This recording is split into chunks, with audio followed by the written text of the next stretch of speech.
The Enchanted April. Chapter 12. At the evening meal, which was the first time the whole four sat round the dining room table together, Scrap appeared. She appeared quite punctually, and in one of those wrappers or tea gowns which are sometimes described as ravishing. This one really was ravishing.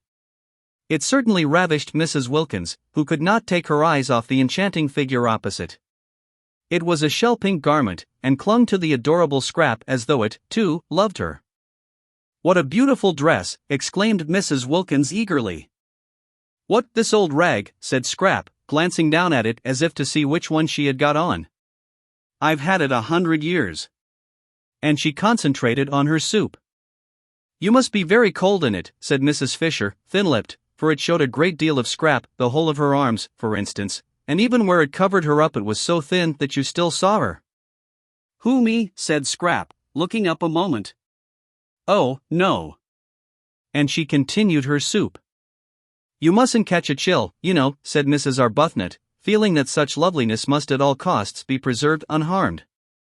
"There's a great difference here when the sun goes down." "I'm quite warm," said Scrap, industriously eating her soup. "You look as if you had nothing at all on underneath," said Mrs. Fisher. "I haven't. At least, hardly anything," said Scrap, finishing her soup. "How very imprudent," said Mrs. Fisher, "and how highly improper." Whereupon Scrap stared at her. Mrs. Fisher had arrived at dinner feeling friendly towards Lady Caroline. She at least had not intruded into her room and sat at her table and written with her pen. She did, Mrs. Fisher had supposed, know how to behave. Now it appeared that she did not know, for was this behaving, to come dressed, no, undressed like that to a meal? Such behavior was not only exceedingly improper but also most inconsiderate, for the indelicate creature would certainly catch a chill, and then infect the entire party. Mrs. Fisher had a great objection to other people's chills. They were always the fruit of folly, and then they were handed on to her, who had done nothing at all to deserve them. "Bird-brained," thought Mrs. Fisher, sternly contemplating Lady Caroline. "Not an idea in her head except vanity." "But there are no men here," said Mrs. Wilkins, "so how can it be improper?" "Have you noticed," she inquired of Mrs. Fisher, who endeavored to pretend she did not hear, "how difficult it is to be improper without men?" Mrs. Fisher neither answered her nor looked at her, but Scrap looked at her, and did that with her mouth which in any other mouth would have been a faint grin. Seen from without, across the bowl of nasturtiums, it was the most beautiful of brief and dimpled smiles. She had a very alive sort of face, that one, thought Scrap, observing Mrs. Wilkins with a dawn of interest. It was rather like a field of corn swept by lights and shadows. Both she and the dark one, Scrap noticed, had changed their clothes, but only in order to put on silk jumpers. The same amount of trouble would have been enough to dress them properly, reflected Scrap. Naturally they looked like nothing on earth in the jumpers. It didn't matter what Mrs. Fisher wore, indeed, the only thing for her, short of plumes and ermine, was what she did wear. But these others were quite young still, and quite attractive. They really definitely had faces. How different life would be for them if they made the most of themselves instead of the least. And yet Scrap was suddenly bored, and turned away her thoughts and absently ate toast. What did it matter? If you did make the most of yourself, you only collected people round you who ended by wanting to grab. "I've had the most wonderful day," began Mrs. Wilkins, her eyes shining. Scrap lowered hers. "Oh," she thought, "she's going to gush." As though anybody were interested in her day, thought Mrs. Fisher, lowering hers also. In fact, whenever Mrs. Wilkins spoke Mrs. Fisher deliberately cast down her eyes. Thus would she mark her disapproval. Besides, it seemed the only safe thing to do with her eyes, for no one could tell what the uncurbed creature would say next. That which she had just said, for instance, about men addressed to her, what could she mean? Better not conjecture, thought Mrs. Fisher, and her eyes, though cast down, yet saw Lady Caroline stretch out her hand to the Chianti flask and fill her glass again. Again. She had done it once already, and the fish was only just going out of the room. Mrs. Fisher could see that the other respectable member of the party, Mrs. Arbuthnot, was noticing it too. Mrs. Arbuthnot was, she hoped and believed, respectable and well-meaning. It is true she also had invaded her sitting room, but no doubt she had been dragged there by the other one, and Mrs. Fisher had little if anything against Mrs. Arbuthnot, and observed with approval that she only drank water. That was as it should be. So, indeed, to give her her dues, did the freckled one, and very right at their age. She herself drank wine, but with what moderation, one meal, one glass. And she was 65, and might properly, and even beneficially, have had at least two. That, she said to Lady Caroline, cutting right across what Mrs. Wilkins was telling them about her wonderful day and indicating the wineglass, is very bad for you. Lady Caroline, however, could not have heard, for she continued to sip, her elbow on the table, and listen to what Mrs. Wilkins was saying. And what was it she was saying? She had invited somebody to come and stay? A man? Mrs. Fisher could not credit her ears. Yet it evidently was a man, for she spoke of the person as he. Suddenly, and for the first time, but then this was most important, Mrs. Fisher addressed Mrs. Wilkins directly. She was 65, and cared very little what sorts of women she happened to be with for a month, but if the women were to be mixed with men it was a different proposition altogether. She was not going to be made a catspaw of. She had not come out there to sanction by her presence what used in her day to be called fast behavior. Nothing had been said at the interview in London about men. If there had been she would have declined, of course, to come. "What is his name?" asked Mrs. Fisher, abruptly interposing. Mrs. Wilkins turned to her with a slight surprise. "Wilkins," she said. "Wilkins?" "Yes." "Your name?" "And his." "A relation?" "Not blood." "A connection?" "A husband." Mrs. Fisher once more cast down her eyes. She could not talk to Mrs. Wilkins. There was something about the things she said.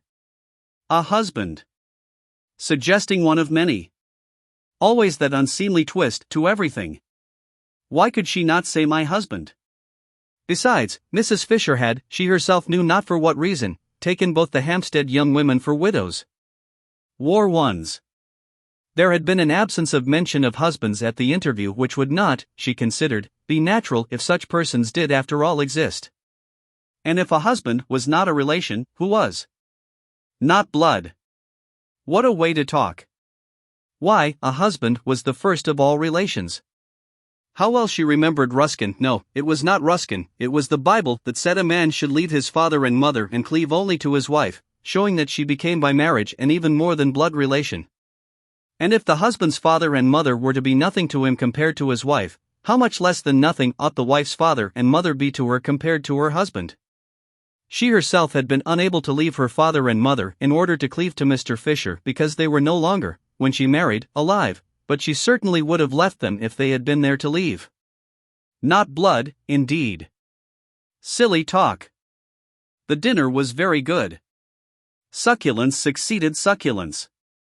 Costanza had determined to do as she chose in the matter of cream and eggs the first week, and see what happened at the end of it when the bills had to be paid. Her experience of the English was that they were quiet about bills. They were shy of words. They believed readily. Besides, who was the mistress here? In the absence of a definite one, it occurred to Costanza that she might as well be the mistress herself. So she did as she chose about the dinner, and it was very good. The four, however, were so much preoccupied by their own conversation that they ate it without noticing how good it was. Even Mrs. Fisher, she who in such matters was manly, did not notice. The entire excellent cooking was to her as though it were not, which shows how much she must have been stirred. She was stirred. It was that Mrs. Wilkins. She was enough to stir anybody. And she was undoubtedly encouraged by Lady Caroline, who, in her turn, was no doubt influenced by the Chianti. Mrs. Fisher was very glad there were no men present, for they certainly would have been foolish about Lady Caroline. She was precisely the sort of young woman to unbalance them, especially, Mrs. Fisher recognized, at that moment. Perhaps it was the Chianti momentarily intensifying her personality, but she was undeniably most attractive, and there were few things Mrs. Fisher disliked more than having to look on while sensible, intelligent men, who the moment before were talking seriously and interestingly about real matters, became merely foolish and simpering. She had seen them actually simpering just because in walked a bit of bird-brained beauty. Even Mr. Gladstone, that great wise statesman, whose hand had once rested for an unforgettable moment solemnly on her head, would have, she felt, on perceiving Lady Caroline left off talking sense and horribly embarked on badinage. "You see," Mrs. Wilkins said, a silly trick that, with which she mostly began her sentences, Mrs. Fisher each time wished to say, "Pardon me, I do not see, I hear, but why trouble, you see," said Mrs. Wilkins, leaning across towards Lady Caroline, "we arranged, didn't we, in London, that if any of us wanted to we could each invite one guest. So now I'm doing it." "I don't remember that," said Mrs. Fisher, her eyes on her plate. "Oh yes, we did, didn't we, Rose?" "Yes, I remember," said Lady Caroline. "Only it seemed so incredible that one could ever want to. One's whole idea was to get away from one's friends. And one's husbands." Again that unseemly plural. But how altogether unseemly, thought Mrs. Fisher. Such implications. Mrs. Arbuthnot clearly thought so too, for she had turned red. "And family affection," said Lady Caroline, "or was it the Chianti speaking?" "Surely it was the Chianti." "And the want of family affection," said Mrs. Wilkins, what a light she was throwing on her home life and real character. "That wouldn't be so bad," said Lady Caroline. "I'd stay with that. It would give one room." "Oh no, no, it's dreadful," cried Mrs. Wilkins. "It's as if one had no clothes on." "But I like that," said Lady Caroline. "Really," said Mrs. Fisher. "It's a divine feeling, getting rid of things," said Lady Caroline, who was talking altogether to Mrs. Wilkins and paid no attention to the other two. "Oh, but in a bitter wind to have nothing on and know there never will be anything on and you going to get colder and colder till at last you die of it, that's what it was like, living with somebody who didn't love one." These confidences, thought Mrs. Fisher, and no excuse whatever for Mrs. Wilkins, who was making them entirely on plain water.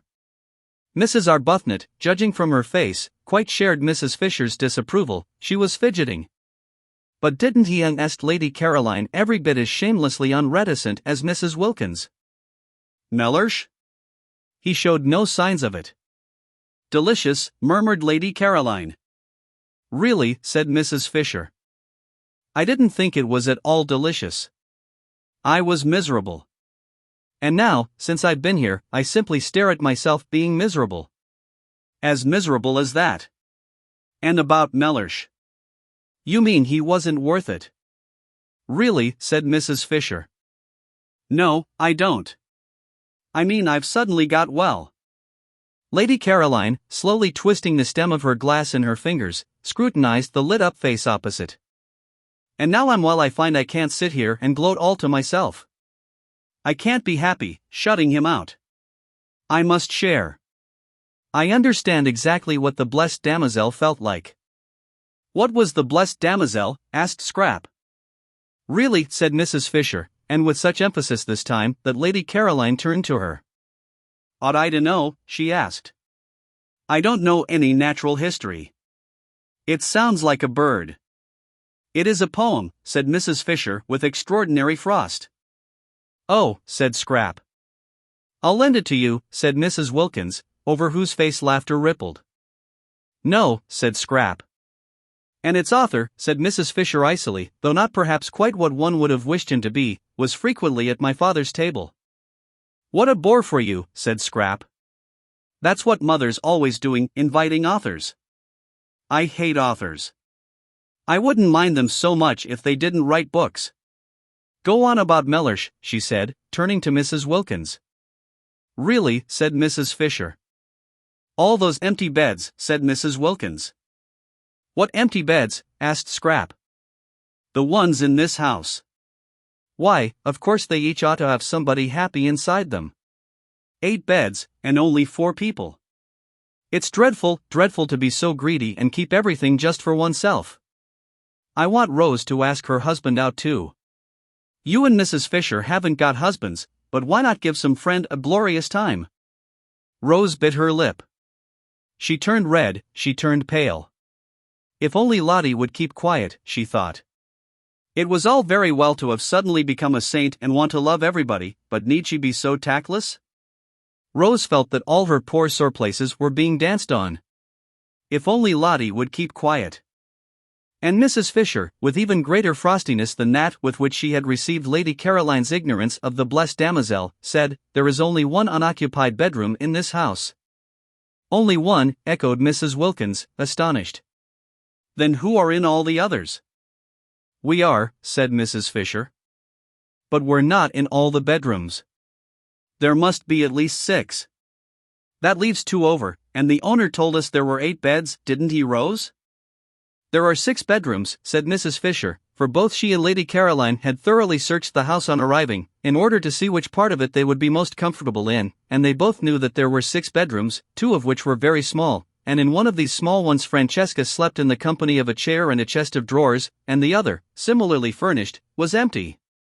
Mrs. Wilkins and Mrs. Arbuthnot had hardly looked at the house, having spent most of their time out of doors gaping at the scenery, and had, in the agitated inattentiveness of their minds when first they began negotiating for San Salvatore, got into their heads that the 8 beds of which the owner spoke were the same as 8 bedrooms, which they were not. There were indeed 8 beds, but 4 of them were in Mrs. Wilkins's and Mrs. Arbuthnot's rooms. "There are 6 bedrooms," repeated Mrs. Fisher. "We have 4, Francesca has the 5th, and the 6th is empty." "So that," said Scrap, "however kind we feel we would be if we could, we can't. Isn't it fortunate?" "But then there's only room for 1, said Mrs. Wilkins, looking round at the 3 faces. "Yes, and you've got him," said Scrap. Mrs. Wilkins was taken aback. This question of the beds was unexpected. In inviting Mellish she had intended to put him in one of the 4 spare rooms that she imagined were there. When there were plenty of rooms and enough servants, there was no reason why they should, as they did in their small, 2-servant house at home, share the same one.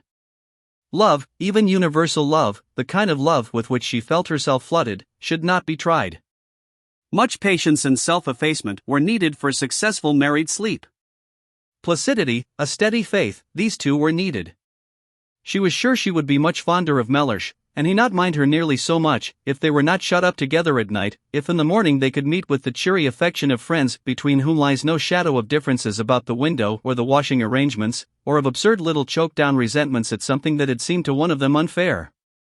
Her happiness, she felt, and her ability to be friends with everybody, was the result of her sudden new freedom and its peace.